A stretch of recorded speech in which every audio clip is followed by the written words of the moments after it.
5, 6, 7, 8. Spotlight. On stage at MMT. Spotlight. I meet the cast, crew, and company. Spotlight. Sit back, On stage relax, and tonight. give it a Spotlight on stage at MMT. Hello, everyone, and welcome back to Spotlight on Stage. Today we have with us Justin Derry, who is one of our current company members. So welcome, Justin. Why don't you tell everyone a little bit about yourself? So my name, as they said, is Justin. This is my second season working with, soon to be third season working with Music Mountain Theater. In real life, I work as a registered nurse. So I'm dealing with everything in the front lines in the pandemic. I work as an infusion room nurse with oncology patients. So I'm giving chemotherapy and all of that fun stuff. And when I say fun stuff, I mean not so fun stuff. But so I'm treating these patients. But it's for me, it's an honor to be able to participate in their care, just to give them, a little bit of dignity in everything that they're going through as well. So. Well, thank you for that. Thank you for doing that. It's something that's, it really takes a special person to do, and thank you for the work that you do. Now, switching gears a little bit to the theater side of you, why don't you tell everyone how long you've been kind of affiliated with us here at Music Mountain Theater, DPAC, Open Air, whatever? Well, in the official capacity, it's only been this will be the third season, but I watched you guys, both of you, perform at the Playhouse for years, and I'd auditioned there a couple of times. But I've done theater all over the area, but not until Aida with you guys did I actually officially start working with MMT, and I've loved it ever since and never want to leave. Hey. So. Well, we love you too. So thank you for playing with us. Yes, of course. Aida's a great show. We can kind of riff on that a little bit briefly, because it's not a show that is produced widely for many different reasons. But why don't you talk a little bit about your experience in Aida, and had you known the show well before you worked on it? I actually didn't know the show all of that well prior to working on it. I had seen it years ago, actually, because as you said, it's not very well performed very often. But I saw it years ago at, I think it was Truman High School, and that was my first experience seeing it, and I loved it, and I thought it was such a great tale, and I loved the music, and then never really, got to see any other productions of it, and that season was my first season being able to audition for you guys when I switched jobs from working night shift as a nurse. That's why I was never able to work with you guys, because I just couldn't keep up with that every night of the week schedule. It's tough. But I like it's fun to do it, so I'm glad I got the opportunity to.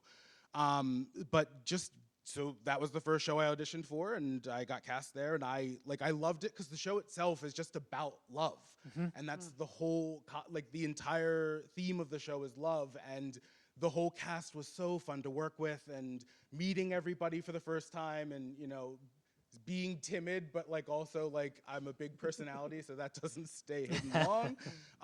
But it was a lot of fun. I had such a blast, and the choreographer of that. Valine. She was fantastic to work with too. I love dancing in shows. I've always been complimented on being light on my feet, for being a bigger guy, I guess. But I love it though. It's just so much fun, and so she really challenged us. Yeah. And in my head, when I walked into rehearsals, I was like, oh, okay, we've got two guys' numbers and then the big, dance the robe number. And then she comes out with the choreography for the guys' numbers. I was like, oh, this isn't just going to be a walk in the park. Right. No, she's giving us some serious choreography, and we got to nail it. So that was a lot of fun. It was. And a lot of practicing. A lot of practicing at home. Valine is amazing. Yeah. Her energy is she's so positive, and she brings so much to the play. We adore Valine. She has been part of us for a long time. And Aida, again, as you mentioned it's such a great show. It's a shame that it doesn't get produced more often, because the story really is just about, like you said, just about love. I had seen it on Broadway, and when I did, I didn't love the show, and I probably have told you this story because I usually tell it when I work on the show. There was just some sort of disconnect with me with the material. And I realized when I got the opportunity to direct it the first time, that it was because there was so much razzle dazzle and like laser lights and high tech things happening that it was distracting from the story to me. And so I never really fully committed to the journey that the characters were going on, because every once in a while I would be distracted by something else. And then when I got to work on it the first time, I just kind of looked at the storytelling, and it's so beautiful. It's a wonderful show. Yeah. Why don't you take the next one, Jordan? All right. So as a performer here on the stage, what has been one of your favorite shows that you've been in or part of? I really loved Spelling Bee, because that was not a role I probably would have auditioned for, just because I didn't know the show prior to being cast in it. I was asked to audition for it at other places, and I was just like, the timing wasn't right and everything like that. So, but then I got the opportunity here, and I was like, okay, well, let's see what this show's about, and had a blast. It's a great show. It is. Fun It was one. so much fun. But like Aida though was really it was my first experience, so I don't know if that's why it's like, you know, I guess holds a special place in my heart here. But it was just because I was getting used to how Music Mountain ran. So like there was a lot of set changes in that show that I didn't necessarily take participation in, because I was like, oh, well, what am I gonna have to remember? And I was terrified, because I was like, oh, I have to remember all these dance moves and my parts, and I don't know if I can remember all of these little moving parts. So I had sat back and I took it easy and saw how all of the moving parts came together, and just was floored at how awesome it is. So like, I think that for me is also one of my favorite It can be a shows very here, too. well-oiled machine Yes. when everyone works together, which is kind of the whole point. And it can also look like it's never going to happen in time. Which, you know, There were moments with some of those choreography rehearsals. yeah, you know, it's, I was like, it's tough. "Ooh," and singing those parts and Yeah. doing those dances, Yeah. like I was like, okay, I was not as in shape as I thought I was, but it was so much fun, and that's what I love about doing shows here, is that like everybody that comes to do a show here, we're all doing it because we want to have fun, but we also all are here to work hard, because we know we only have but so many days to get the show on lock. You know, it's interesting that you bring that up, because we kind of talked about this in another video earlier. But as someone who has worked, I believe you've done community theater other places before I you have were worked with with us. many of the community theaters around here. So I'm interested to hear your perspective on this, because, you know, we, as you said, we have a shortened rehearsal process, so it is more constant over that process. And so you really do have to show up to do the work. That's not to say that it isn't fun and you can't have a good time, certainly, but you do have to show up in the mindset of, okay, I'm here for these 2 or 3 hours, and I need to pay attention and learn And what be I gotta present, do. and also do your homework before coming, because sometimes, like, I feel like when I was working with other community theater groups that take a 2-month rehearsal process, like, it's like, okay, well, I don't necessarily go home and do my homework, and I come and, oh yeah, okay, this is what we were doing. But like, we don't have the time for that when we do shows here. We have to, like, okay, like, and that's, I think, also what I like about it, is that, like, so I'm saying like a lot, I just realized. That's all right. But I live with my boyfriend, and he has some activities like that he'll be playing video games or something like that. So like there'd be times where like I just had nothing to do, whereas when I'm doing a show here, I have plenty to do. So like, and then I don't feel like I'm neglecting him either, because so like that works too. It's, has to fit into everybody's life as well. Yeah. But I personally don't know that I can't say that I never will go back to another community theater, but it has to be a really special production for me, because of how huge of a time commitment it is. Length now. I mean, I can't say that I will never make it happen. Right. But It's just it's a different time commitment. 'Cause Yes. we condense it all into 2.5 weeks, 3 weeks maybe, plus the run of the show. Well, right, but then it's like, you think about it, it's like, okay, so there's 3 weeks or 2.5 weeks where I'm, I'm Music Mountains for that time. Right. And then we're like, all my weeknights are completely free, unless I do back-to-back shows, which I've never done, and I don't know that I ever could. But who knows? You never know.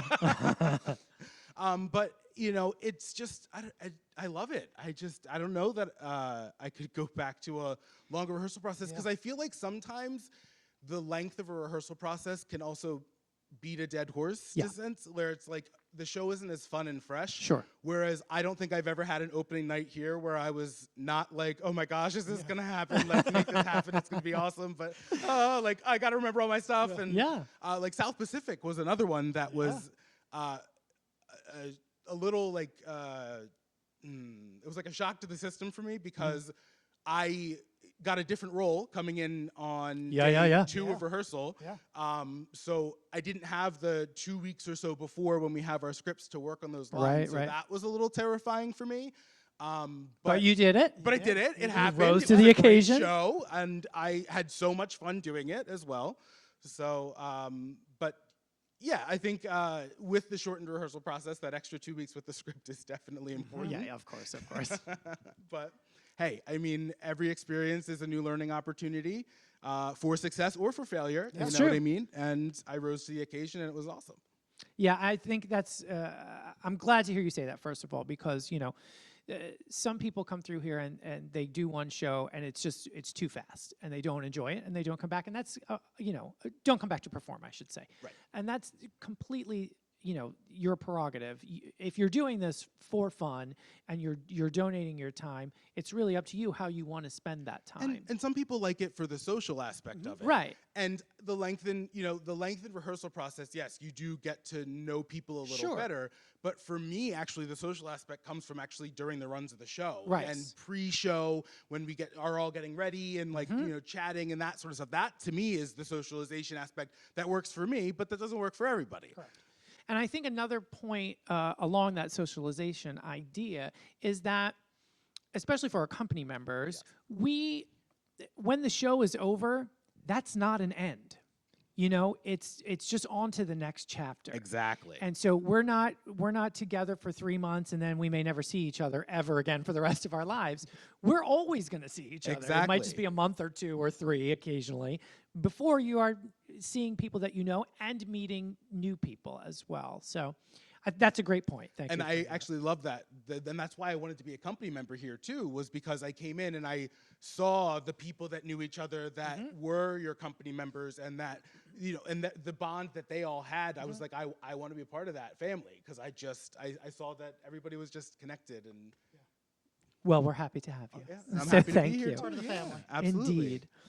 Indeed. So we talked about this kind of already, but the next question that we have is, what you do outside of theater, and you talked about what you do, and again, we can't thank you enough for doing that and giving us your time when it's available, when we're actually producing things. Well, and the pandemic actually, that you say that, actually spawned a new hobby for me. I am now very much rekindling my childhood, and I build Lego sets. That's I've great. gotten Funny. very much back into them. That's I was great. a huge collector as a kid, and then cried when my mother made me sell them all at a yard sale, and now they're all worth thousands. Great, thanks, Mom. Yeah. But it's They're okay. big. It is Legos what are it is. big again, and they're very intricate little. So what they did, and this is like the smartest thing they could have done, was they realized, oh, we shouldn't just be targeting children, because Yep.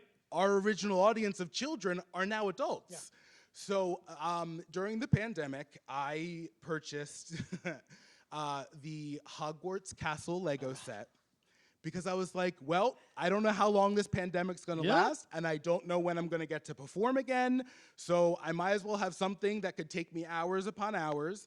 And I built the whole thing in about a week, taking a couple hours here and there, and it took up our whole dining room table. And actually building the one section of it, I finished the one section of the first set of pieces, and I was like, there is not a surface in our house large enough to display this anywhere. So I built it, took a whole bunch of pictures, and then dismantled it, because I knew there was nowhere to put it. That's the bad part. But now I'm collecting other ones. I have Cinderella's Castle, which Nice. is like, which was displayed for a long time, and I'm collecting the modular buildings, and so that's my, I guess non-theater hobby that I do now, because I can't perform. I know. Soon enough. We're going to get back Soon on the enough. train. No, and I can't wait. You want you take the next one? Sure. So, give us a show that you would love to see us produce here at MMT that we haven't yet. tackled? Well, I mean, of course, and I know it's on your list every year, so you tell us not to, but I would love to see you guys do Les Mis. Yes. I would love for when, not for it to, but when it closes on Broadway, I would love to see what you guys would do with Aladdin. Okay. And I'd love to play Genie, just saying that. You don't say. Yeah, I can tap dance, just throwing that out there. But no, yeah, I would have to say that those are the two shows that I'd love to see you guys do, because I know you guys have very clear visions with what you want to do, so I can't wait to see, since I know you've been wanting to do it for so long, Les Mis and what you guys would do with it, and I can't wait to see your sets, especially considering your rehearsal process and how you guys do it too. Yeah, we can't wait to see it either. So we brought up, we talked about Aida and Spelling Bee as from a performer's standpoint. So the next question that I have for you is, as an audience member, what has been something that you have enjoyed, or something that maybe you came in not knowing anything about and thought and left thinking, wow, that was really eye-opening? So my boyfriend isn't huge into theater, but plays Dungeons and Dragons and would be an amazing voice actor. I will say that. Okay. So if you ever do any radio shows, he might be interested. Good He's to just know. not a big on stage person. But he loves weird shows. Okay. Quirky, like Sweeney Todd is his favorite show because he thinks it's hilarious that he's singing a song as he's slitting throats. Yeah. So I brought him to see Gentleman's Guide to Love and Murder. And he loved it, and I loved it. I thought it was I had never seen the show before. I didn't know what to expect. So it was just and it was just so fun, to watch you guys all shine in it. It was an wonderful. amazing Yes. show. Absolutely. Yeah, Gentleman's Guide is really, I don't want to say underrated because it did win the Tony Award, but it doesn't have the name recognition of a lot of other shows. Like Hamilton or something Yeah. like that. Right, Exactly. right. It doesn't. But it's very well written. It's very funny, but it's kind of in a dark way. Of course, but I mean, so Sweeney Todd. Yes. Exactly. And that's why I think he likes those sort of shows. I'm trying to think of what other ones I brought him to. I've seen a bunch. I brought him to Spam-A-Lot because he had never seen that, and I loved that. I can't wait fun. to be in that with you Yes. guys. Yeah. I know it'll happen Good again. time. Stupid fun show. It is a stupid fun show. I did it with another community theater group, and it's just so much fun. And I have friends that I made in that show that I still am friends with and talk to more frequently, because it's just such and that one brings everybody together too. 'Cause Absolutely. it is such a stupid fun show. Yes. I'm trying to think of what other ones I've seen. There's just been so many. Yeah, no, I mean, Have been a lot. you're an avid supporter of us, so we Yeah, appreciate that when absolutely. you're not in the shows. You want to take number 8? Why do you perform, Justin? Tell our audience what you get out of it. Well, I mean, I did stage crew before I ever was on stage. Okay. And I was in elementary school, and it was the summer stock theater program at Neshaminy, and it was Oklahoma, and I was too scared to be on stage, so I did stage crew, and I built all the sets, and then I saw how much fun everybody was having, learning the dance steps and all of that stuff, and I swore at that moment I would never do stage crew again, and I would always be on stage. But I have done crew, and I love doing crew for different things. I did crew for Christmas Carol this past year. I Yes. ran the spotlight. So it's fun just to be, even on that aspect, then you get a free ticket to a great show every Yeah. night. You become one of the cast members as well. So but that was when I was like, no, I'm going to be on stage. So what I get out of performing is just how do I put this into words? It's You know what I difficult. mean? It It is is. difficult. It's just that feeling of anticipation from the audience almost when they don't when they're on, you have them hanging on your every word and feeding off of their energy and stuff like that. The first remember ever experiencing that on stage when I played Mr. Lundy in Brigadoon. Okay. And he tells the whole story Yep. of Brigadoon to the audience, and literally you could have heard a pin drop, and everybody was hanging on every word that I was saying. So I think that to me is what I get out of it is just that thrill of taking the audience on a ride for 2.5 hours and taking them out of their lives and that's why I like coming to see shows too. Even if I've seen them 150 times, I'd still sit in the audience and come and watch Annie to support my friends. Right. So, you know, and I've been in Annie multiple times as well. So, like, it's just whatever. Yeah, it really is a great thing. And I don't know that people who have never been on stage, I don't know if they really fully comprehend how much they give us as performers, you know? Because yes, we may do the show 4 times a weekend, and every one of those performances might be a little bit different depending on who is out here in the audience. And, you know, if it's a comedy, people are always going to laugh at the big jokes, but then you get laughs in different places Yes. from people, or you get, you know, quiet or solemn moments in different places.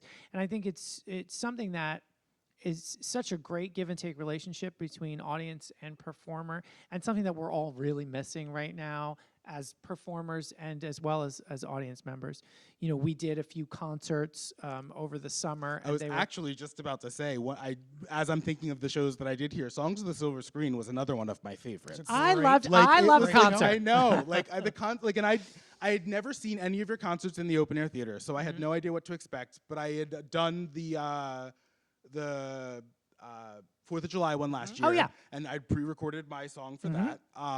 But to be a part of that concert was so much fun. Songs of the Silver Screen, like, and just the ingenuity and how you put together some of the medleys, like the Bond medley still. I Like, love that it Bond just- medley. It was so good. That's a good Like, time. the lighting and everything, Yeah. just like the visions that you guys have are so neat. And I actually had a patient who I was talking to at the office, and she said, oh, like, what do you, she was asking me about my life and stuff Sure. like that. I said, oh, you know, I'm a company member with Music Mountain Theater. And she's like, oh, is that the one in, like, Lambertville area? And I said, yeah. She's like, oh, I just saw this concert there, Songs of the Silver Screen. And I said, oh, my goodness, you actually just saw me perform, and this is my first time meeting you. She's like, oh, I can't wait to see something else there. How funny. And then COVID Yeah. is, Yeah, you well. know, but it's okay. No, we'll get back. that's great, and I think the concerts are great. Shout out to Chris, who did our lighting for the Yes. concert. But yeah, no, it's a really good point. The concerts are fun, and you know, you get to sing some different music that's maybe not musical theater music, but still has some merit to it. When would I ever sing Thunderball? Like, ever? I mean, come on. Would I ever like sing that except for It's you know, true, but in it's a a good concert? time, And it you was know? fun, yeah. So we did mention that you know, spelling bee came up before in our conversation, and we just kind of want to circle back to it real quickly because it's definitely a standout role for you, for us, and it's nice to hear that you had a positive experience with it. And I know as a performer that sometimes I go into something and think, you know, sure, I'll do the show, whatever. And then you find a new appreciation for not only the role, but the show and the way that it's written and put together. And I think that can be something, you know, it's nice to be caught off guard, and it's nice to be surprised sometimes. Absolutely. And I will say I loved your costume fitting for Spelling Bee because you, I'll never forget it. You know, the character was a little bit rough around the edges, so it was in a very, I don't know, what was it, a hoodie? It was just a hooded sweat, yeah, like an overstuffed hoodie a little bit, yeah. Jeans. But then there was a reveal that happened that you chose as an actor to kind of slowly progress through. That was kind of an arc for his character. Yeah. Where he was very soft-hearted anyway. That comes out periodically in the show. But the T-shirt underneath was It was a big old teddy bear with headphones on. headphones, yeah. Yes, it was so cute, and I saw it, and I was like, "This is the shirt I'm wearing." And I don't know why I was so excited about it, but I did. I loved it, and that's when it like sort of hit me. I was like, "Yes, the solo reveal." Because Yep. like in my real life, even as like like when I work with my chemotherapy patients, like I have this gruff appearance. Sometimes, I mean, like when you know me, you don't Yeah. ever see that. But like when you're the first time you're ever meeting me, like I've got this beard, I'm a bigger dude, like so like I can be a little intimidating. But really, then the first words out of my mouth, you're like, oh, this guy's nothing but a teddy bear. Like he's just the sweetest guy, and I'd like to think anyway. You know what I mean? Sure. But so that's why I think like I'll just never forget that fit. It was great. It was a just lot great. of fun. Yeah, absolutely. Well, again, thank you for being a part of that. It Yeah. was great. Thank you guys. Like I can't thank you guys enough, really though, because like as an actor, like I can choose to do musical theater anywhere, and Yeah. I really wanted to do theater here, and I thank you guys for giving me the opportunity to.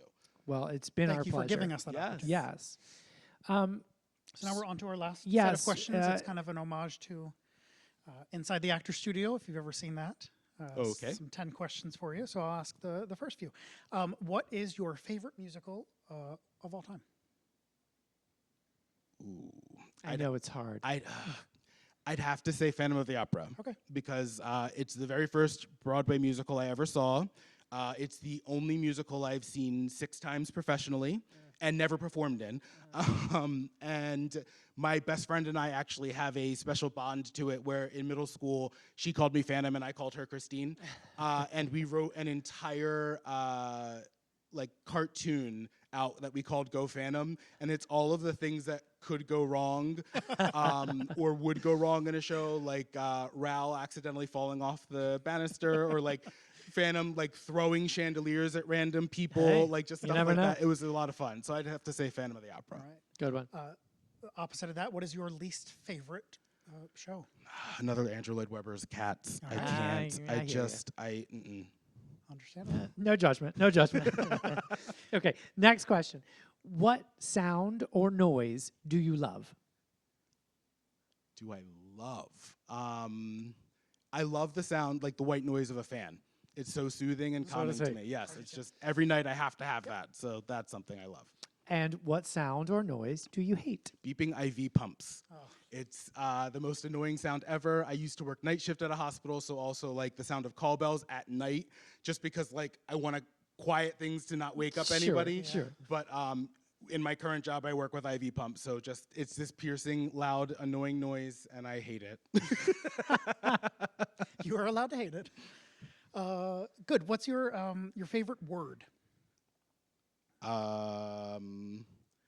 I'm gonna say supercalifragilisticexpialidocious just because I can spell it. Excellent. I can And actually. a good skill. Tell us your least favorite word. Most people would say moist. I think they hate that word. I personally don't find anything wrong with the word, but I don't. You never think of these things. I know. I This is know. so It catches silly. you off guard. My word that I hate. Cholinergic, because it just sounds Oh. weird. Okay. All right. I know a lot of medical terms too, Yeah. so we'll say. It doesn't sound pleasant. No, it doesn't sound pleasant. No, that's actually good. It's something different. All right. So I get the fun one. What is your curse word of choice? It's definitely like 100%. Like like I'll say Yeah. it. I've said it at work in front of my manager before, and I'm just like mortified, and she's like, "It's okay," like because it's like one of those like, "Oh fuck," like, like that's my go-to probably. Everybody curses. Mm-hmm. Okay. So what profession other than your own would you like to attempt? Well, I did want to attempt to make it on Broadway, but my mother would not have it, so I became a nurse instead, and I love being a nurse. So I would have to say maybe a teacher, honestly, and that's also something I can pursue in the future, which is why I chose to do nursing as a career, because I can be a teacher Yeah. of nursing in the future, maybe. So yeah, I'd say probably I'd like to attempt teaching, although not in the current climate, because Oh yeah. you are the true heroes, teachers, in everything that you are doing right now with the pandemic as well. You guys are true heroes as well, I have to say. Yeah, Amazing. very true. Yes. Very true. What profession would you not like to do? Not like to Answer. do. I mean, I guess you could use the teacher if you wanted to, but you know. I mean, I guess sort of, but not well in the pandemic Yeah, anyway. okay. But Right, like, right. I mean, I would never want to be like a garbage disposal man, like like Okay, one of got the it. like Yep, trash got truck it. riders. Nope, not my thing. I'm okay. I can deal with human things. I Yep. can't deal with like the garbage that Trash. people throw out Yeah, in yeah. trash. Mm-mm. I don't blame you. Yeah, no, Nope. thank you. And the last question, if heaven exists, what would you like to hear God say when you arrive at the pearly gates?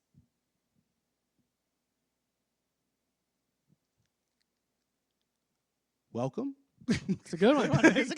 Because who knows? Like You whoever never know. really Just 'cause knows you're where at the going, gates, you're not like, in yet. Exactly. Like I'm like, oh God, like please, like come in, please. Like, yes, you're actually here. Like No, that's a great it's answer. real. Like It's real. yeah. Well, that's all we have for that's awesome. you today, Justin. Thank you so much you. for joining us. Thank you and guys for having doing me. It's this. a lot of fun. It's great to see you and get to learn a little bit more about you. And thank you all at home for watching via your internet. So we hope to see you next time.